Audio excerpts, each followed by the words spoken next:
Japon vit un déclin relatif de son économie depuis l'éclatement de la bulle spéculative de la fin des années 1980.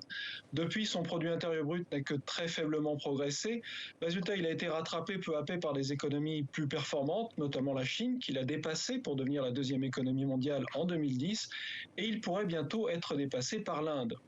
L'activité au Japon, en fait, elle est pénalisée entre autres par une pénurie de main-d'œuvre qui s'intensifie, qui devient de plus en plus grave et qui pénalise des secteurs entiers comme la construction ou les services qui sont très importants pour l'économie japonaise.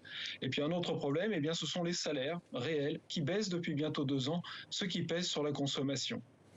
Une fois ce constat fait, le gouvernement, est-ce qu'il a pris la mesure du problème? Est-ce qu'il y a des réformes, des correctifs en vue? Alors le gouvernement agit, mais les mesures pour l'instant n'ont qu'un effet relativement limité. Il promeut en ce moment la numérisation de toute l'économie, ce qui est un énorme projet. Il développe aussi les partenariats publics-privés pour donner un petit peu de dynamisme, de fluidité dans les relations économiques.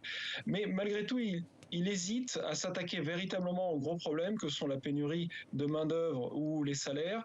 Il ne veut pas recourir à une immigration massive qui serait importante pour compenser les manques donc dans les secteurs, comme je l'ai dit, de la construction, mais aussi de la santé et des services. Et il ne pousse pas les entreprises à augmenter les salaires. Dans ce contexte, les entreprises japonaises et les entreprises étrangères hésitent à investir au Japon même. Et donc le PIB ne progresse pas. Il a même reculé au deuxième semestre de 2023.